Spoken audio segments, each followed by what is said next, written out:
I bet you've never tried these 3 coffee drinks.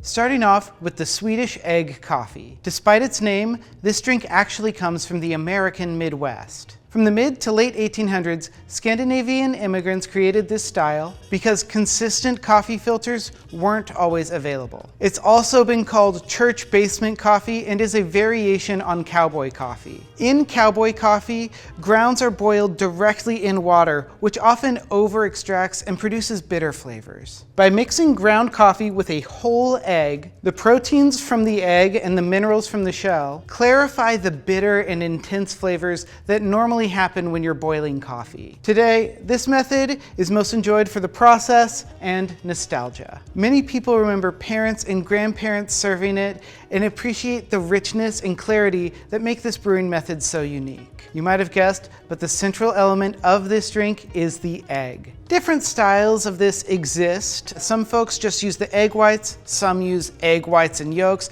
I personally prefer the simplest method, which involves mixing the coffee grounds with the whole egg, shell included. In terms of the coffee you want to use for this, you want to use a medium to dark roasted pre-ground coffee to get the most authentic representation. Something rich and chocolatey with sweeter notes in its profile. So here's the recipe I use. 50 grams of coarse ground coffee. Today I'm using Tony's Crew Brew Blend, a medium roast. 1 whole egg, as I mentioned, including the shell. And you'll need about 5 cups of water total. 3 that are boiling and 2 that are cold. So we'll start by bringing 3 cups of water to a boil in a small pan on the stovetop. From there, you want to whip the egg with about a tablespoon or 2 of water in a small bowl until it's the consistency of French toast batter. In a small bowl, combine the coffee and the entire egg. This is where I like to toss in the shell.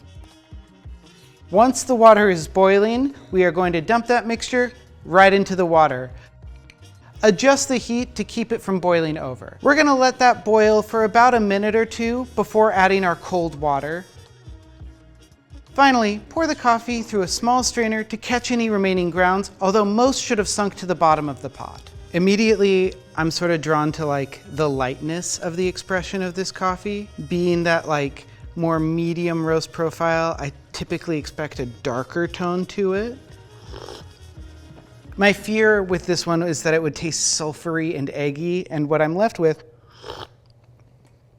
is just a really clean cup of coffee. The bitterness is totally cut through, and it has this round, full-bodied texture from the protein in the egg that makes it taste really comforting. Up next, let's make a Vietnamese custard coffee. This drink has a really interesting history. Back in 1946 in Hanoi, Vietnam, the anti-French resistance war made it tough for big cities to get basic products and foods. At the Sofitel Legend Metropole Hotel, which is still operating today as a 5-star luxury hotel, they were running low on milk.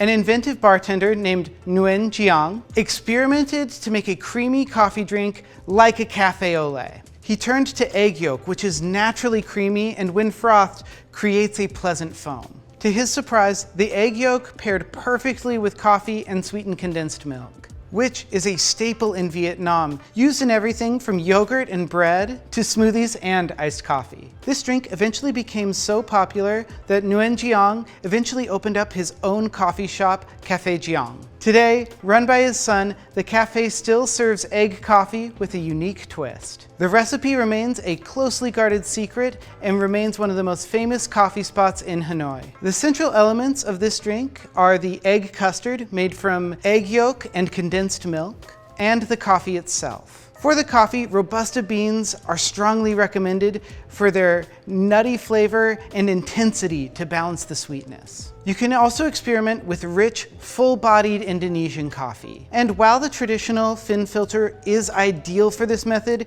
you can also use something like a strong French press brew or a mocha pot. To make the custard, combine the egg yolks, condensed milk, and sugar in a bowl and whisk until foamy. I find that I want to use an electric stand mixer to get the best texture, but you can definitely do this by hand. It just takes a long time. To assemble this drink, pour your coffee into your mug and then gently top with our custard foam. All right, so let's try this one. Off of the impression, this drink is decadent. Really excited to taste it. So good. The custard foam is rich and creamy, and then the sharp bitterness of the Robusta coffee in the blend here just brings out this like great back and forth of flavor. It's such a treat to drink this drink. This is one that's going to be going into my favorites rotation for sure. And finally, let's make Kaffeost. This drink has been enjoyed for centuries and comes from the Sami culture in northern Sweden and Finland. Traditionally, the cheese used in this drink is reindeer cheese, although more modern versions often use cow and goat milk.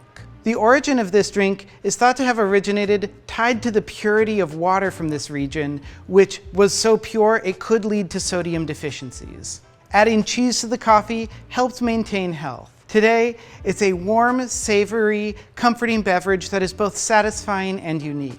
Kaffeost is currently gaining in popularity in cafes across Scandinavia. The sweetness of the cheese adds an interesting layer to the coffee. The fats and proteins help to balance out the more bitter and punchy flavors. The central element of this drink is the cheese. Often we use bread cheese, known as a Finnish squeaky cheese. Its sweet flavor and firm texture are essential to making this drink work. Alternatively, you can use paneer or halloumi, although I will say halloumi tends to be really salt forward, so a more neutral squeaky cheese would be best. For the coffee, you want a Swedish style dark roast that's bold, punchy, and bitter. For my recipe, I ended up using the Klatch Organic Espresso. To make this, you start by cutting the cheese into small bite-sized cubes. About a ½ inch cube is about right. I'm going to be using paneer. For the coffee, brew a strong cup of drip coffee. For ours today, we're going to be using the Mocha Master drip coffee.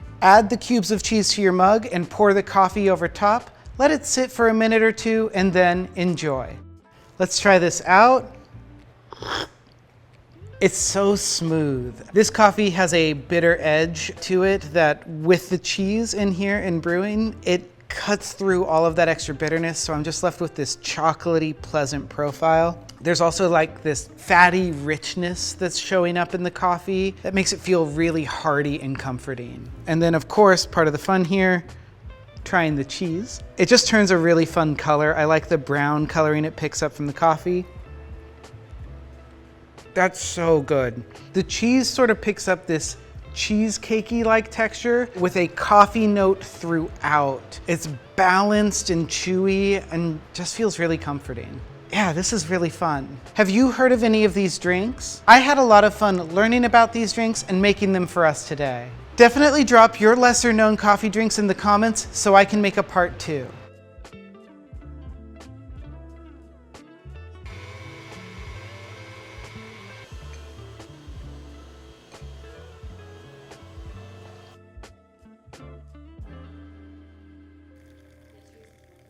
Way prettier.